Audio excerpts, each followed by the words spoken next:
Alors, on a voulu faire justement, vous et moi, donc, une nouvelle interview sur une thématique qui va être assez intéressante. Donc voilà, l'idée c'est vraiment d'aborder un peu votre vie et la relation que vous avez avec Bernard. Le thème est assez intéressant parce que ça va permettre, effectivement, on a déjà vu ça dans une vidéo précédente, de casser des formes, peut-être de démystifier un personnage. Et je trouve que l'objectif sous-jacent, ça va être vraiment de passer de BDM, de Bernard de Montréal, à Bernard, en fin de compte. C'est-à-dire vraiment de voir un peu la relation que vous avez eue avec lui, de voir un peu les liens, peut-être les choses qu'il vous disait en coulisses, et savoir quel homme de tous les jours se cachait un peu cette espèce de culte qu'on a créé aujourd'hui, qui est BDM. Alors, avant d'aborder votre relation avec Bernard, moi j'avais une première question. C'est qu'est-ce qui vous a amené, vous personnellement, à vous intéresser à ce que produisait Bernard ou à Bernard? Dans quelle situation, dans quelle perspective, dans quelle dynamique vous étiez? Est-ce que voilà, vous vous intéressiez, je sais pas, à l'occulte? Est-ce que vous faisiez partie d'une loge quelconque? Qu'est-ce qui vous a amené à vous rendre, comment dirais-je, disponible à ce que produisait ou à ce que disait Bernard? OK.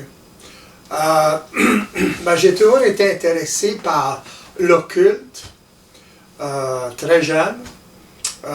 J'avais lu assez jeune Le Matin des magiciens, je ne sais pas si vous connaissez le livre.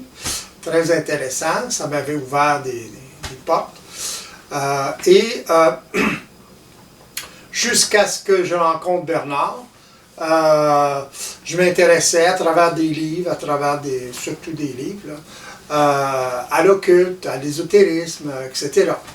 Mais c'était un peu trop spirituel, ésotérique pour moi. Ça ne répondait pas à certaines questions. Et ça ne répondait pas surtout à mon senti vis-à-vis la réalité. OK?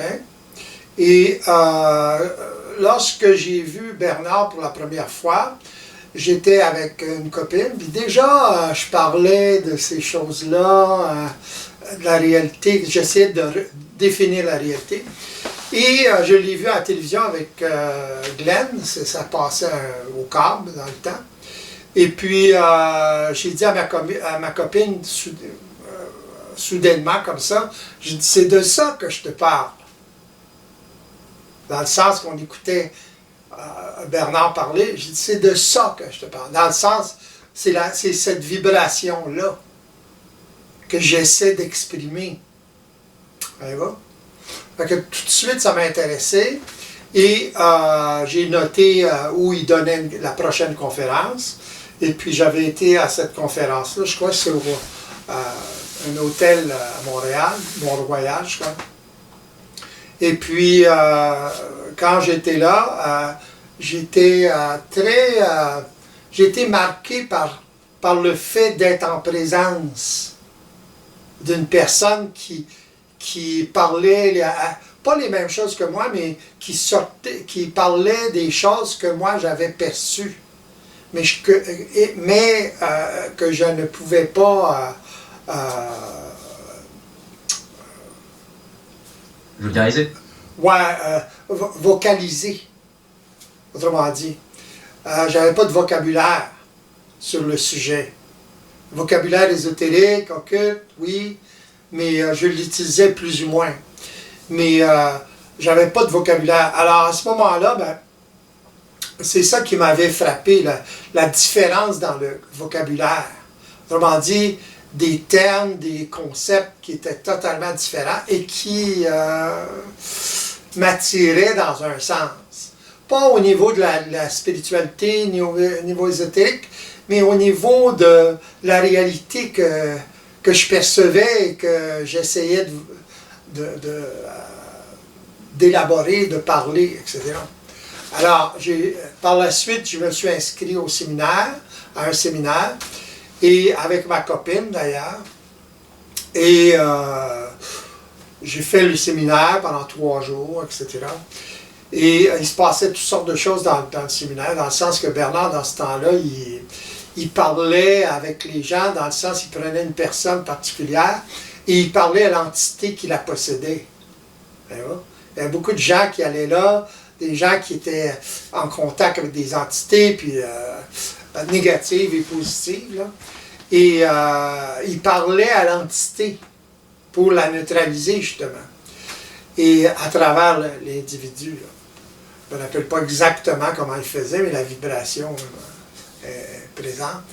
Et pour moi, ça avait un sens, mais je ne pouvais pas embarquer dans l'idée d'entité, etc., personnalisée, etc., comme les gens le vivaient. Alors, à la fin ou pendant le séminaire, Bernard est venu s'asseoir à ma table et je ne sais pas pour quelle raison, ma copine, je pense qu'elle lui avait parlé et finalement il était venu s'asseoir à ma table. Et puis à ce moment-là, je lui ai dit, pour moi, c'est que de l'énergie. Alors, aussitôt que je lui ai parlé de ça, de cette façon-là, on dirait qu'il y a une connexion qui s'est faite entre moi et lui. Voyez-vous? Et par la suite, ben, ça a toujours été, cette connexion-là n'a jamais cassé. Là. Voyez-vous? C'est un peu comme ça que j'ai connu Bernard, puis je me suis intéressé à ces choses-là.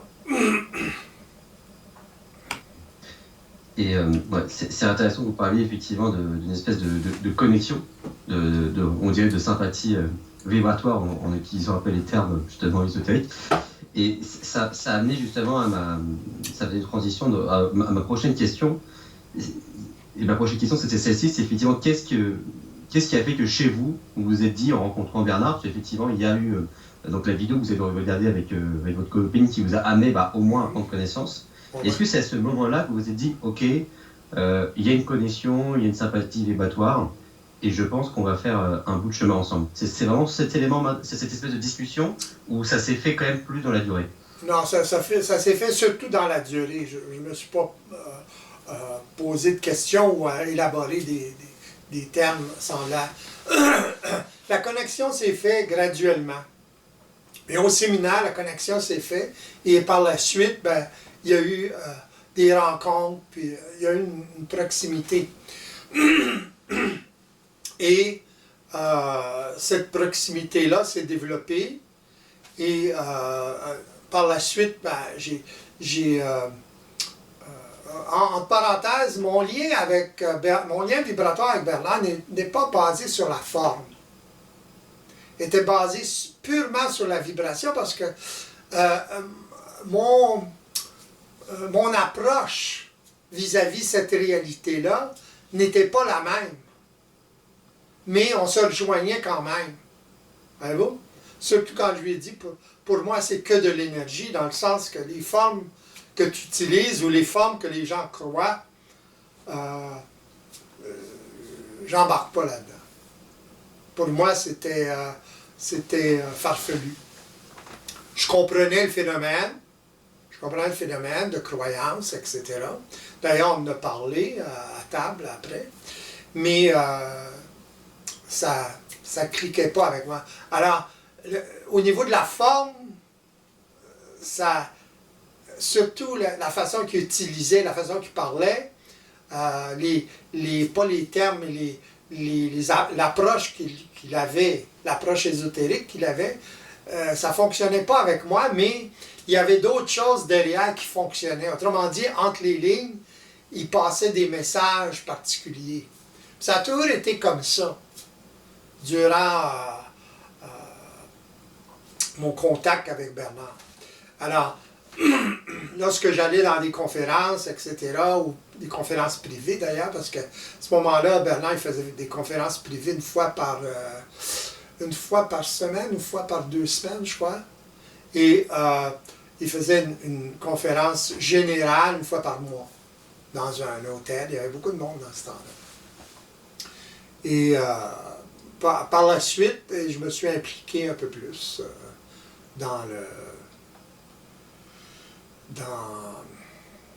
si vous voulez, l'organisation avec Bernard. Et justement, oui, c'est vrai qu'il y a beaucoup de personnes qui ont accompagné, qui ont interviewé un peu Bernard.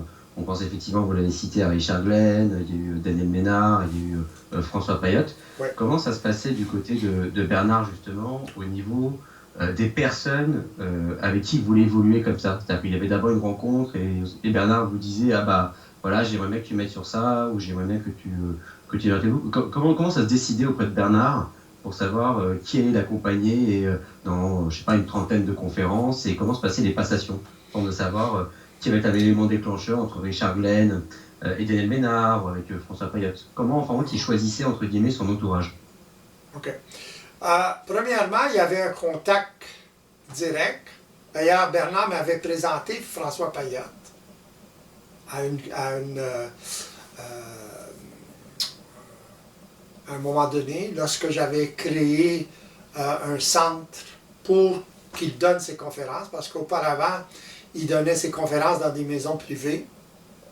Là, on avait organisé, parce que j'étais impliqué dans tout ça, il appelait ça la gestion PI dans ce temps-là. J'étais impliqué là-dedans, j'étais président de ça, etc. J'avais construit avec ma copine, justement, puis d'autres individus, le centre. C'était une maison qu'on avait transformée, qui plus ou moins transformée, parce que c'était déjà un peu construit de cette façon-là. Et il donnait les conférences au deuxième étage. Et il y avait des appareils TV au premier et au sol. Alors j'avais tout organisé, le côté technique de tout ça. Et à ce moment-là, je prenais les vidéos. Je le prenais en vidéo. Tout ça, auparavant, j'avais demandé la permission de faire ça, etc. Il me l'avait accordé, à cause justement de ce lien-là. Il me donnait confiance. Alors, ça a fait beaucoup de zanie, là, de jaloux, de jalousie, etc. Parce qu'il y avait des individus qui avaient déjà demandé pour faire ces choses-là, mais il n'y avait pas la connexion avec ces individus-là. C'est ce que j'ai réalisé par la suite. Alors, il donnait confiance à quelqu'un avec qui il y avait une connexion vibratoire avec. J'en ai déduit ça par les faits, nombreux faits, justement, où je lui demandais, par exemple, de créer un journal périodique. Pas de problème. Il m'avait même envoyé voir un de ses amis à Ottawa, comment il s'appelle, en tout cas, je ne me rappelle pas du nom, là, qui avait déjà un périodique scientifique. C'est un individu qui était en contact avec beaucoup de scientifiques, parce que Bernard était en contact à travers cet individu-là avec beaucoup de scientifiques. Et il communiquait avec ces individus-là. Je vois. Bon, donc en fait, on peut conclure qu'effectivement, vous aviez une connexion, une amitié très spécifique avec Bernard. Et peut-être qu'effectivement, par le fait qu'il vous confiait toutes ces tâches qui sont un peu l'administration, mais aussi la logistique, l'outillage pour pouvoir produire ça, voilà, vous avez identifié ça comme étant un gage de valeur et une connexion particulière. À partir du moment où sa connexion débouchait sur un degré de confiance qui forcément va être d'autant plus intense si jamais il y a une connexion qui est... C'est ça. Qui est tout aussi intense. Et par la suite, j'ai oublié de dire, j'ai pas fait la connexion avec François Payotte. Ensemble, j'avais créé ce centre-là. Payotte est arrivé, il avait fait son séminaire, etc. Et il m'avait présenté François Payotte. Et par la suite, je ne me rappelle pas exactement, mais il me semble que je lui ai suggéré de Payotte pour l'interviewer. Ben bon. Tu sais, Bernard ne prenait pas des décisions comme ça. Il fonctionnait avec ce qui se passait. Alors, si je lui disais, par exemple, ce serait intéressant, François, qui était très féru il avait étudié l'ésotérisme à fond. Il y avait une librairie, d'ailleurs, pas loin de ce centre-là. Et je lui avais suggéré, que je me rappelle, je lui avais suggéré de se faire interviewer par François. Et moi et François, on a connecté tout de suite aussi. Un des rares d'ailleurs avec qui j'ai connecté. Parce qu'effectivement, c'est aussi intéressant qu'on voit ça un peu, ce qui se passe derrière les rideaux au niveau de la scène, en coulisses, pardon. C'est-à-dire, effectivement, voilà, vous avez mentionné qu'il y allait avoir parfois des frustrations, des jalousies. Et justement, je voulais vous poser comme question, vous avez quoi justement comme rapport avec les différents intervieweurs? Donc là, vous avez mentionné que vous avez de très bons rapports avec François Payotte, mais peut-être qu'avec les autres ou avec les personnes dans l'entourage de Bernard, ça ne matchait pas forcément, c'est ça? Il y avait Ouais, différentes ben dans le approches, sens que les gens, tu sais, ils voulaient se rapprocher de Bernard, mais c'est Bernard lui-même qui les tenait à distance. C'est pas n'importe qui. Il y avait un petit groupe dans ce temps-là, dont Donald Moses, Ménard, moi, puis d'autres, je ne me rappelle plus les autres. Et on se rencontrait après et pendant les conférences, entre les deux parties de la conférence. Les autres personnes ne pouvaient pas adhérer à ce petit groupe sélect-là. Alors, il y avait des... Il y en a qui voulaient absolument, mais il y a une différence entre le désir et la connexion. Bernard avait une connexion avec Ménard, avait une connexion avec François, avec moi et avec Donald. Alors, pour différentes raisons, là, mais c'est ce qui se passait. Alors, il y a toujours eu cette possibilité de zizanie, là, c'est normal. Les gens désirent des choses. C'est pas à travers les désirs, c'est comme ça.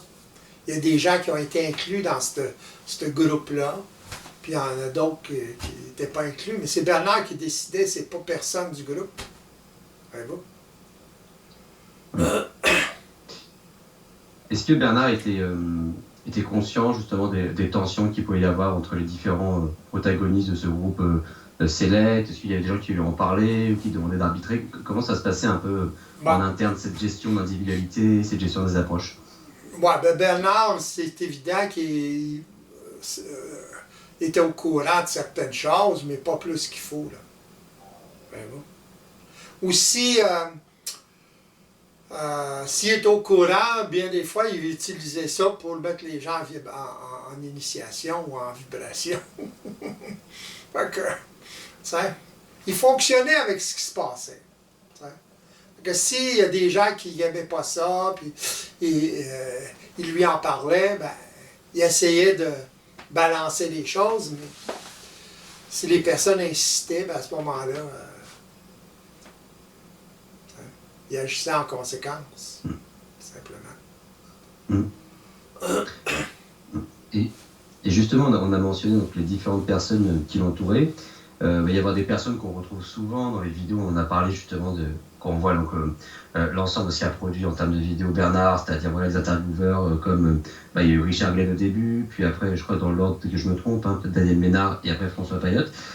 Et qu'est-ce qui faisait que Bernard, il en arrivait à un moment à passer d'un intervieweur à un autre? En fait, il pensait qu'il avait fait le tour avec cette personne, ou en fin de compte, ça s'est brouillé. Comment ça se passait? Ben, je sais, au niveau avec François, j'ai parlé d'ailleurs avec François dans ce temps-là, en 93 à peu près, puis il m'avait dit qu'il s'était passé quelque chose avec Bernard. Mais il ne m'a jamais dit quoi. D'ailleurs, je suis revenu par la suite, je lui ai demandé, puis il ne voulait pas m'en parler. Mais il s'est passé quelque chose entre lui et Bernard. Quoi? Je ne sais pas. Puis ça a coupé. C'est même, d'après François, c'est lui-même qui a coupé. Alors. Parce que François, dans le fond, là, comme intervieweur, il était difficile à battre. Là. Il était toujours bien préparé. Toujours. Je me rappelle, on avait été faire des interviews vidéo en privé à la maison de Bernard, dans le Nord. Et on discutait, moi et François, quand on était en train de monter en auto. Et finalement, ce qu'on parlait, c'est de ça que Bernard a parlé. Il n'y avait rien de préparé, mais tout fitait ensemble. Puis, finalement, Bernard, il parlait exactement du même sujet. C'est intéressant. François Baillet était très érudit au niveau de l'ésotérisme, au niveau, par exemple, je lui posais des questions, parce que ça m'intéressait, au niveau des Templiers, etc. Il y avait beaucoup de connaissances historiques à ces niveaux-là. Très cultivé au niveau de ces choses-là, des sociétés secrètes, etc. D'ailleurs, à un moment donné, il s'est fait approcher par les francs-maçons. Et je crois qu'il a adhéré aux francs-maçons. Je ne sais pas pour quelle raison. Peut-être par curiosité, tout simplement. Là. Parce qu'il n'était pas... François, c'était pas le gars qui était pogné dans des formes. Là. Tellement ésotérique ou spirituel. Il n'était pas spirituel beaucoup. Il était très à terre à terre.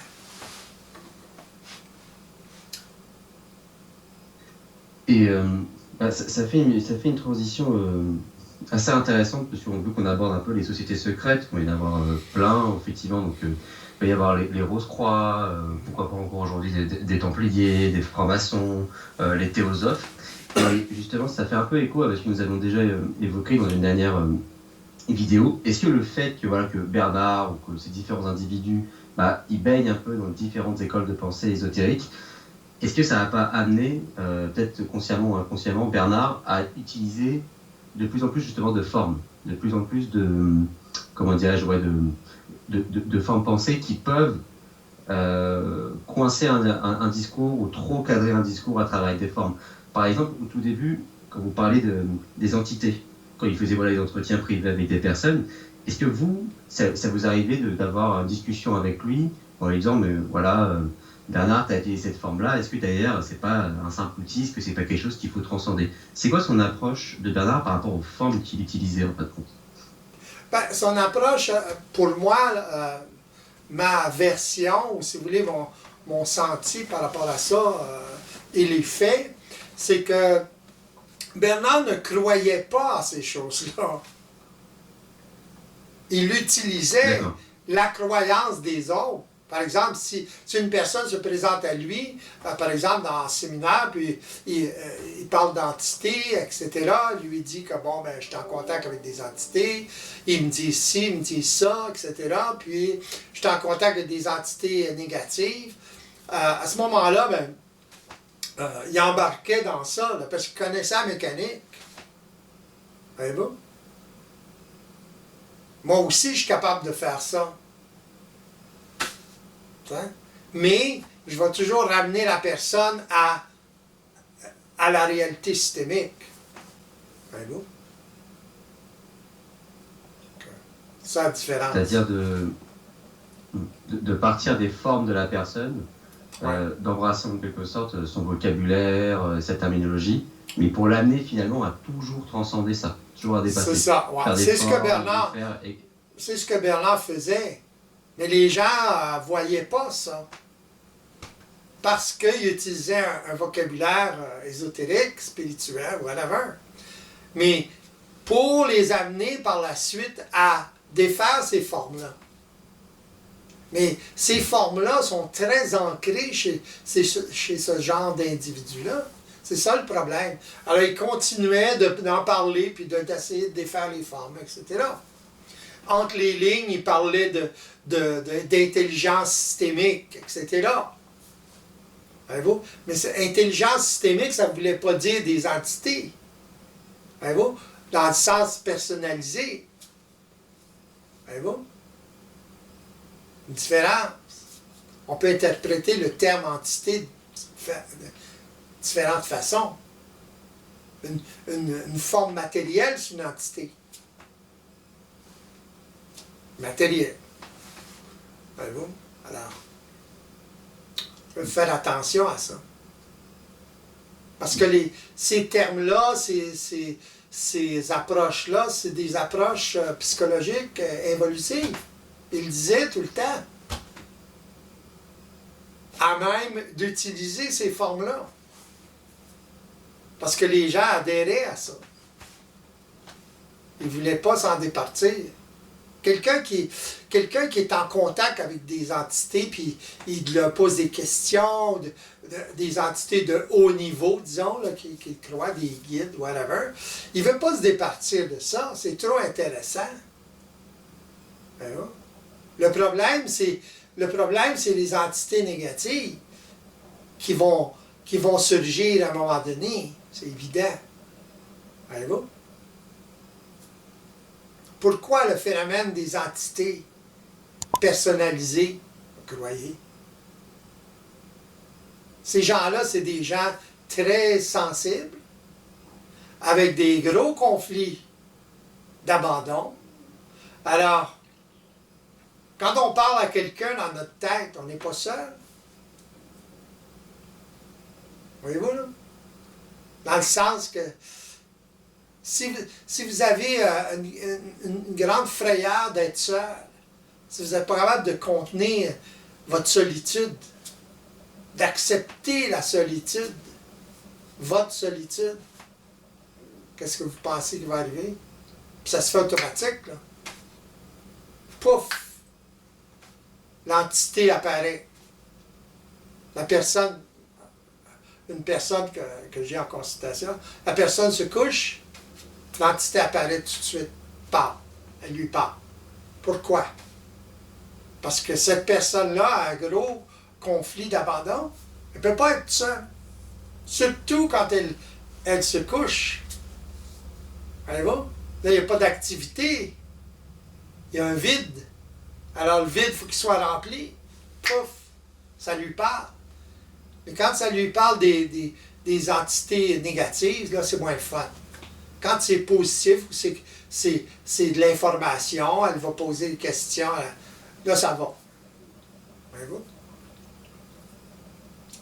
Le problème, c'est l'enthétisation, autrement dit, la personnalisation, donc l'anthropomorphisation.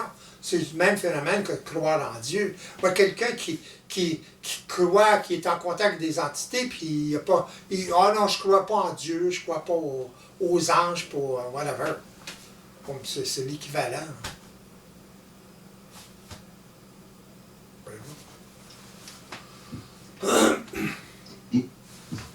Et justement, pour revenir à ça, Bernard, un peu en coulisses, c'était quoi son approche justement de ces différentes anthropomorphisations, de ces différentes enthétisations?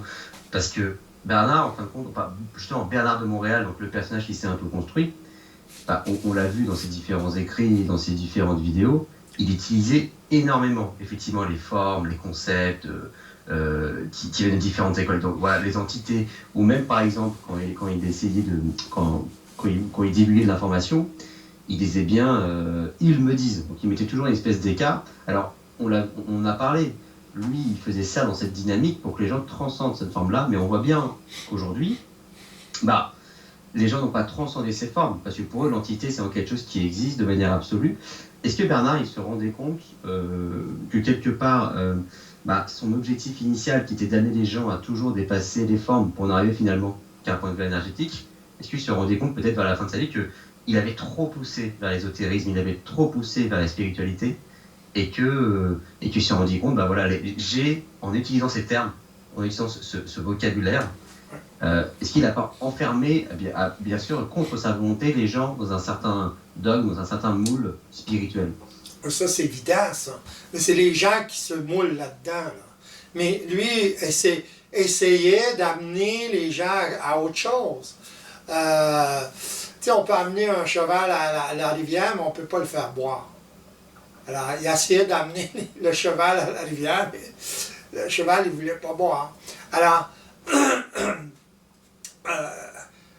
l'approche qu'il avait, il compensait toujours, comment je dirais ça donc, occultement, okay, entre les lignes. Par exemple, il parlait d'entité, etc. Et ensuite, dans un autre discours, il détruisait cette forme-là. Dans le sens qu'il a parlé de personnalisation, il a parlé d'anthropomorphisation, le terme exact, OK, etc., etc. Alors, voyez-vous là, il y a des contradictions, il semble avoir des contradictions, mais moi je sais, parce que j'étais en contact avec, que c'est pas pour rien qu'il y avait un lien avec moi. Moi, je suis comme un athée du supramental. Voyez-vous? Des formes supplémentaires. Voyez-vous ce que je veux dire? Comment se fait que Bernard il avait une affinité vibratoire avec moi? Bizarre, ça. Quand je lui dis, moi, je ne crois pas à ça, je n'ai pas dit que je ne crois pas à ça, mais dans le sens que pour moi, c'est que de l'énergie. Puis la connexion se fait. Bizarre. Parce que Bernard savait ces choses-là. Ce que je parle aujourd'hui, ce que je dévoile aujourd'hui, Bernard le savait très bien, ça. Peut-être qu'il ne l'articulait pas comme moi je l'ai articulé, dans le sens qu'il ne l'avait pas exploré autant, mais c'est normal. Fait que, tu sais, il y avait un certain groupe de gens, plus ésotériques, etc. Et c'est normal, puisqu'il avait fait des émissions avec Glenn, ça s'appelait l'ésotérisme expérimental. Alors les gens étaient très ésotériques et spirituels. Ils ne s'adressaient pas à des gens, tu sais, des plombiers, là. Voyez-vous? Qui ne s'occupent même pas de ça. Voyez-vous, des cols bleus ça leur passe 10 pieds par-dessus la tête.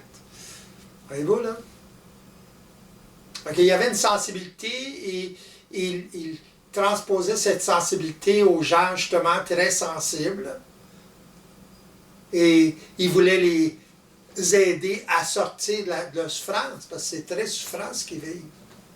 Les gens spirituels, les gens trop ésotériques, ils souffrent. Les gens psychologiques souffrent, ceux-là, ils souffrent encore plus. Parce qu'ils sont plus loin de la réalité. Ils s'imaginent toutes sortes de choses.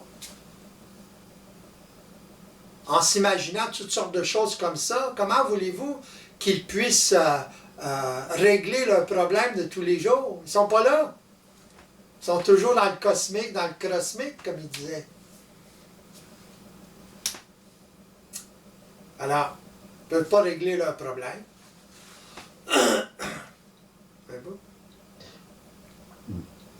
C'est un terme assez amusant, assez ludique, un athée du supramental. Est-ce qu'il serait judicieux de dire que Bernard était un athée du supramental, ou qu'il est devenu un athée du supramental? Est-ce que même lui, il y a une évolution par rapport à son approche? Parce que peut-être qu'au début, même lui, il pouvait y croire sincèrement à ces entités-là. Oui, au début, jusqu'à son intégration. C'est évident. Alors, il avait déjà commencé avec ces gens-là. C'est difficile de tout laisser tomber, là. Tout d'un coup. C'est pas intelligent, là. Voyez-vous? Fait que, à partir de là, il y avait un discours différent. Et à partir de 95, à peu près, quand il a commencé à parler de psychologie évolutionnaire, là, il y avait un discours différent. Pas pour rien qu'il est arrivé avec ce terme-là, psychologie. Moi, dans le temps, je lui disais, par exemple, je me rappelle, dans le temps, je lui disais, parle de façon psychologique. Parle-moi pas de façon ésotérique. Pourquoi tu parles pas de façon psychologique? Je le disais à ma façon, moi, à ce moment-là. Ce que je voulais dire, c'est, pourquoi tu parles pas tel quel, terre à terre? Ouais. Pourquoi dire, par exemple, ils me disent que ce qui m'a répondu, ce serait plus facile. C'est plus facile quand, par exemple, si mon oncle m'en parle ou un individu, je pose une question à un autre individu, puis je dis, bon, ben, c'est cet individu-là qui me dit que ça passe mieux. C'est ça qu'il m'a répondu. C'est intéressant parce que même dans cette espèce de mise en scène où justement il vous a expliqué que il pensait qu'il allait avoir plus de poids face à l'auditoire si jamais il disait ils me disent au lieu que je dis. C'est là où on voit encore une fois, juste à travers cet exemple-là, l'importance que donnent encore les gens à la forme. C'est-à-dire, Oui. ouais, il faut qu'il y ait une mise en scène, il faut qu'il y ait du décorum. Il faut qu'il y ait du cosmique. Il faut qu'il y ait du cosmique. Mais le cosmique est beaucoup plus près de nous. Dans le sens de l'invisible, dans le sens de ce que j'appelle la programmation, les programmes, la mécanique vibratoire. Il y en a qui pensent que vibratoire, ça veut dire qu'il n'y a pas de mécanique là-dedans. Mais il n'y a que ça de la mécanique. L'univers, c'est mécanique. Mais ça fonctionne vibratoirement. Il y a une mécanique vibratoire, il y a une logique vibratoire, en fonction de la réalité vibratoire, systémique. Voyez-vous? L'information, c'est vibratoire. De la mémoire, c'est vibratoire. Ça fait partie du monde, du plan vibratoire. Quand Bernard, il dit, par exemple, ils me disent que, c'est ça que ça veut dire. Même chose pour moi. Moi, je ne dis pas, ils me disent que, mais je parle d'observation vibratoire. Je suis obligé d'observer le système. Autrement dit, être en communication, en contact avec le système. Comment? À travers ma conscience de la réalité systémique. Voyez-vous, là? Fait que le système me dit que c'est de même que ça marche. Comment le système me dit ça?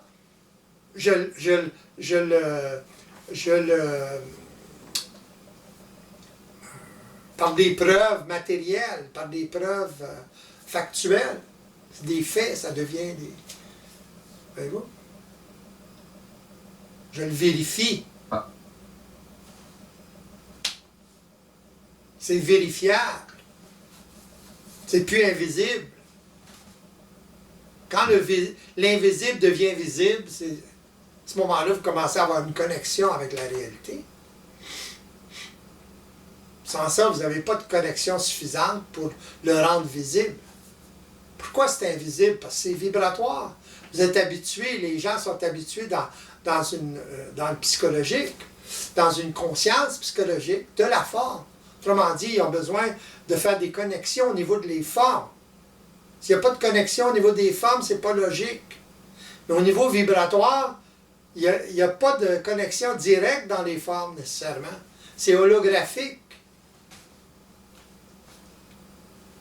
Il ne semble pas, psychologiquement, en tout cas, avoir une connexion. Mais il y en a une lorsque vous êtes en mesure d'observer, de le voir. Parce que vous êtes habitué à observer sur ce plan-là. C'est tout. Aussi simple que ça. Ça, c'est que... En fait, les connexions, elles sont là quoi qu'il arrive, cette connexion avec... justement ces différentes dimensions, ces différentes on va dire, univers mémoriels et vibratoires. Mais il suffit juste qu'un individu puisse, s'en rendre compte, avoir conscience pour qu'il puisse l'appréhender et voir la mécanique derrière. C'est ça, oui, exactement. Et lui-même l'intégrer.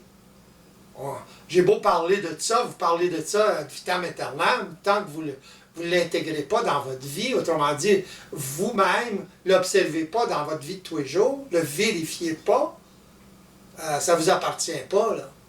Voyez-vous? C'est dans la vérification de votre observation vibratoire que vous allez développer cette capacité d'observation. Et cette capacité d'observation de la réalité systémique, vibratoire, ce que vous appelez l'invisible. C'est invisible parce que vous fonctionnez, les gens fonctionnent de façon psychologique, tout simplement, trop. Dans le sens qu'il y a une habitude à regarder ou à observer de cette façon-là. C'est l'équivalent du mental inférieur. Mental supérieur, c'est la capacité à observer le système, comment ça fonctionne, l'invisible, ce que le monde appelle l'invisible. Ça, le mental supérieur. Il faut démystifier tout ça, là. Sans ça, ça ne veut rien dire, mental supérieur. Ça veut dire quoi? C'est que qu'il y ait quelque chose dans les faits. Mais les gens utilisent toutes sortes de termes comme ça, mais sans savoir ce que ça veut dire réellement dans leur vie de tous les jours. Si vous n'êtes pas en mesure, si une personne n'est pas en mesure d'observer ce qui la manipule vibratoirement, elle est comme un pantin, comme un robot.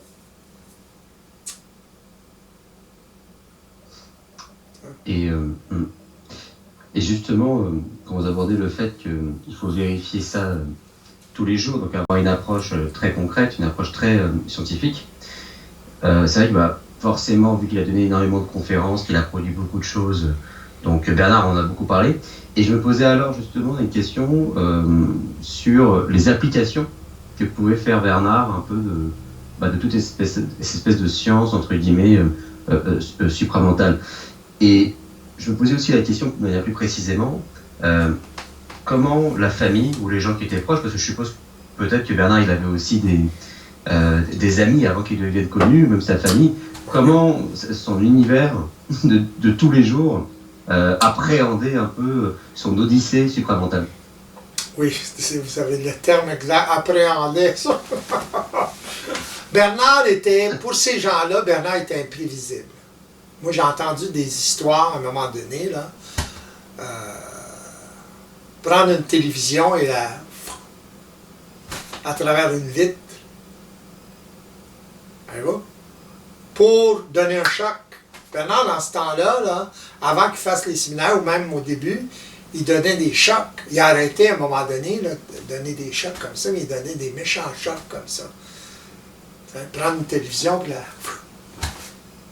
ça crée un choc. Il savait ce qu'il faisait. Il donnait des chocs aux gens. Les gens appréhendaient pas à peu près. Là. Ils ne savaient pas jamais. Fait qu'ils faisaient attention comment il s'exprimait, etc., ce qu'il vivait. C'était sa façon à lui pour que les gens s'ajustent.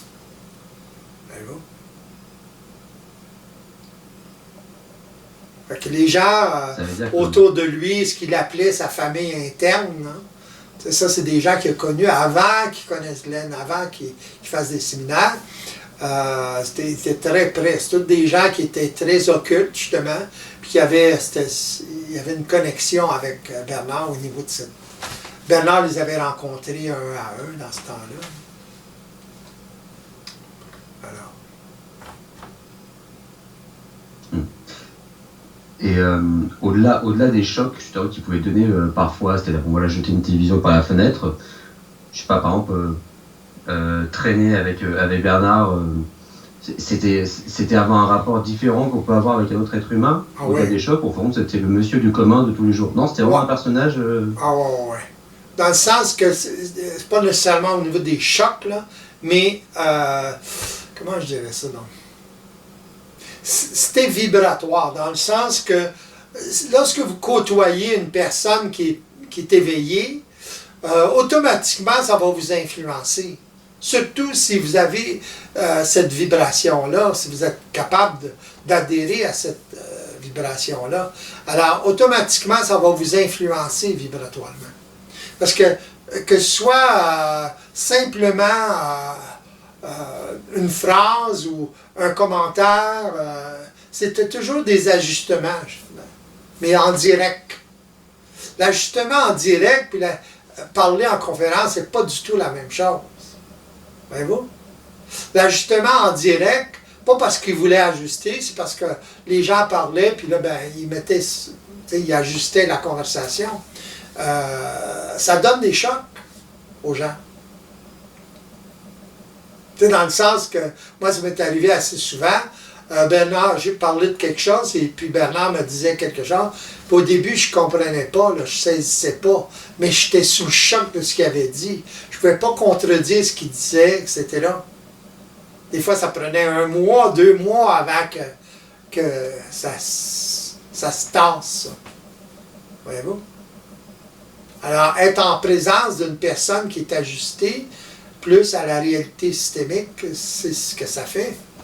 C'est un peu l'équivalent de ce que je fais, moi, en consultation. C'est pour ça, d'ailleurs, que je fais des consultations en privé. Voyez-vous?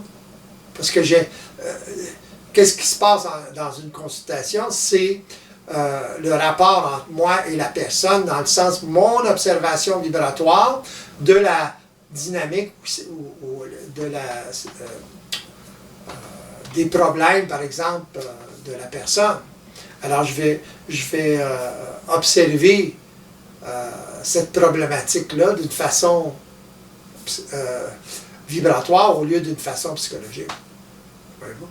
Et automatiquement, si la personne est en mesure de suivre vibratoirement, autrement dit, s'immerser dans cette vision ou cette approche vibratoire, bien à ce moment-là, elle bénéficie.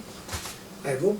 Elle réalise et par la suite intègre dans sa propre vie.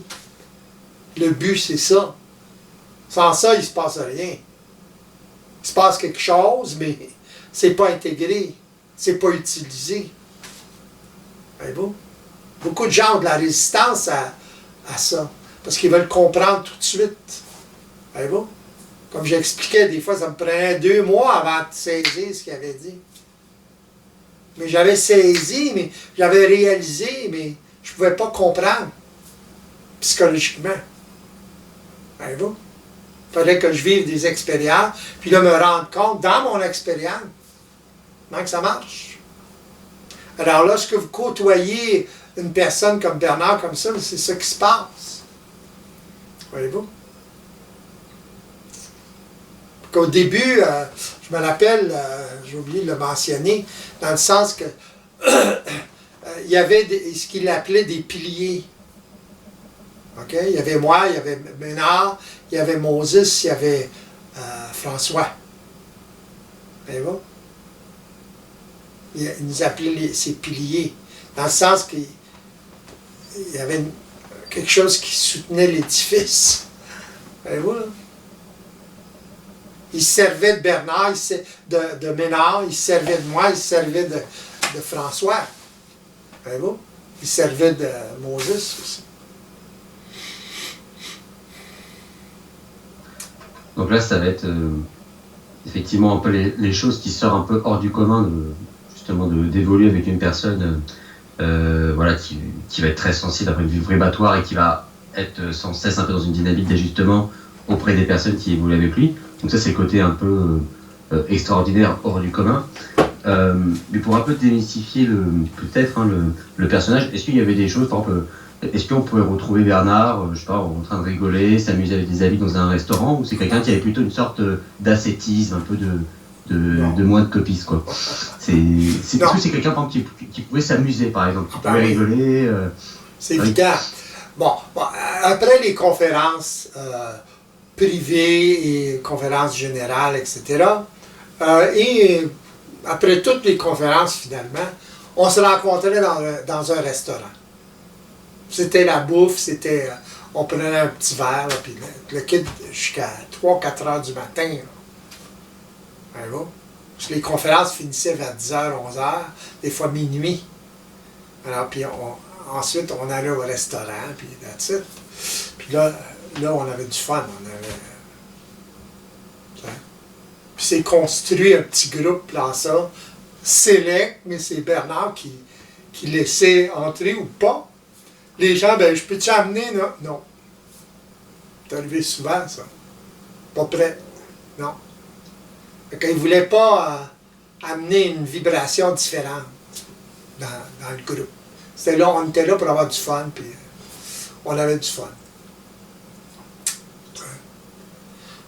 On s'amusait, on a la bonne bouffe, etc., etc. Bernard était très naturel. D'ailleurs, je suis allé en vacances en République dominicaine avec Bernard, puis sa femme, sa fille, et ma copine dans le temps. Et c'était le fun. Dans le sens, c'était bien. C'était pas le personnage de conférence. Pas du tout. C'est ça qu'il appréciait de moi, probablement. J'étais naturel, j'étais pas ésotérique, etc. Fait que il pouvait être naturel avec moi. C'est-à-dire que même au niveau de vos rapports, qui étaient assez proches, très intimes, il n'avait pas besoin d'utiliser la forme qui était son personnage. Non. Il était tout simplement naturel. Plus relaxé. C'est vrai, voilà, parce qu'effectivement, ça faisait partie aussi d'une de mes questions, mais bon, vous y avez répondu. Est-ce qu'il y avait une différence, un delta entre Bernard de Montréal, c'est-à-dire la personne qui va faire des conférences, etc., et le Bernard de la vie de tous les jours? Alors, dans la vie de tous les jours, il va y avoir les ajustements, mais sinon, c'est quand même quelqu'un qui va être, comme vous dites, très naturel. Et si jamais il faut s'amuser, il faut s'amuser. Si jamais il y a un restaurant, il y a un restaurant, et c'est pas quelqu'un qui va être sans cesse un peu dans le personnage. Ah non, ils me disent qu'il faut pas, que c'est de l'astral, etc. Non, il n'était pas gourou du tout. Voyez-vous? Un gourou, il va être gourou dans la conférence, il va être gourou dans sa vie de tous les jours. Bernard, c'était pas comme ça. Les gens le gourouisaient là, au niveau des conférences, mais au niveau tous les jours, pas du tout. C'était très ordinaire, très comme tout le monde. Pourquoi il aurait été différent? C'est pas parce qu'une personne est éveillée qu'elle va être différente dans sa vie de tous les jours. Elle va être plus intelligente de ce qui se passe, c'est tout. Mais ça ne veut pas dire être tout le temps sérieux, etc. Bernard, dans les conférences, quand les gens lui parlaient, oui, c'était sérieux, etc.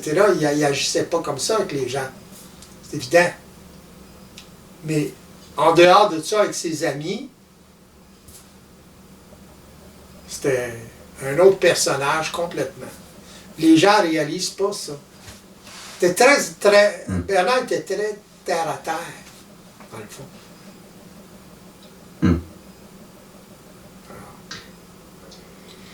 Et on parle de gourou, on a parlé de spiritualité, on a parlé de vocabulaire spécifique.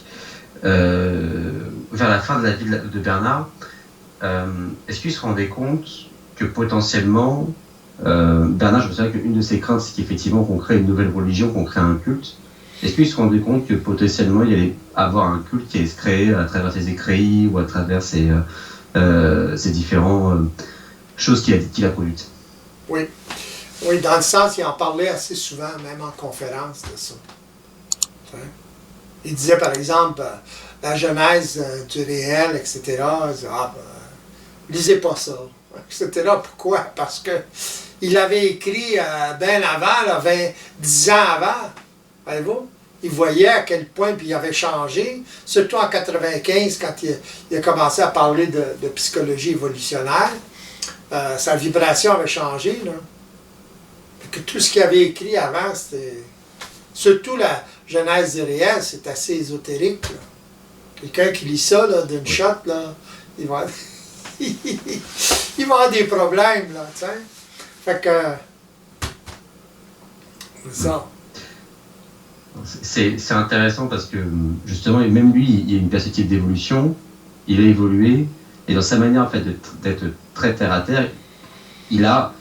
je pense que c'est un peu ça, par exemple, d'avoir intégré complètement. C'est-à-dire de ne plus mettre de forme, de plus être dans la spiritualité, de parler d'identité, mais être vraiment dans la vie de tous les jours, naturel. Alors, plus jusqu'à un certain point. Ouais, jusqu'à un certain point. Voilà. Selon sa vie à lui, selon ses voiles, etc. Il disait lui-même, dedans qu'il était voilé à certaines choses. Il ne fait pas... s'il voulait dévoiler quelque chose, il dévoilait. Mais on l'explore à ce moment-là. Voiler, ça veut dire on ne l'a pas exploré. Ça ne veut pas dire on ne peut pas l'explorer. Voyez-vous? Moi, j'explore des choses que Bernard n'a pas explorées. Voyez-vous? Je rentre dans des détails, dans des... je fais tomber des voiles. Voyez-vous? Je parle pas comme Bernard. Mon approche est totalement différente. Voyez-vous? Dans le sens que je parle de quoi? Je parle de cette réalité-là, tout simplement. À ma façon, à moi. comment moi je le perçois, comment moi je le vis, etc. J'ai une vibration différente de celle de Bernard. J'ai un parcours différent. Voyez-vous? Je suis plus pratique. Je suis une personne plus pratique que Bernard. Bernard était un peu nerd. C'est bon. C'était pas un gars physique dans son corps. Voyez-vous? Incarné dans son corps. C'était beaucoup plus trop mental, même. C'est pour ça qu'il y a eu le parcours qu'il y a eu.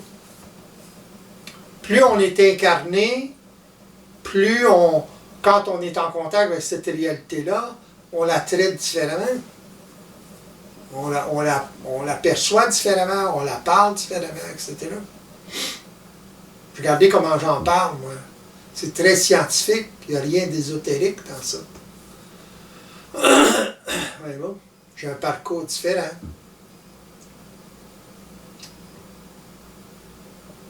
Finalement, c'est un peu ce que devraient faire toutes les personnes qui vont s'intéresser à ce que produit Bernard. Pourquoi pas au début étudier ce qu'il a créé, mais toujours en arriver finalement à avoir sa propre intégration, donc sa propre définition de cet univers vibratoire-là, pour finalement arriver à son propre athéisme supramental, Ouais. Ça dépasser ses propres formes. Oui. Parce que si vous adhérez trop, par exemple, aux formes ésotériques, etc., que Bernard, avec lesquelles il utilisait plutôt, vous allez avoir beaucoup de difficultés à être dans votre propre vibration. Il faut sortir de la croyance à un moment donné et y aller au niveau de notre vibration. On parle de la même chose, mais d'une façon différente, d'une façon plus directe, d'une façon moins cosmique, moins ésotérique, moins spirituelle, plus scientifique. D'ailleurs, Bernard en parlait de ça en même temps. Il utilisait des formes, puis en même temps, il détruisait ces formes-là. Il utilisait les formes, puis là, il détruisait, entre les lignes. Écoutez les conférences de Bernard, vous allez voir. À un moment donné, ça semble se contredire. Si vous êtes objectif, là, le moindrement, ça semble se contredire. Bon, ben, la contradiction, c'est ça.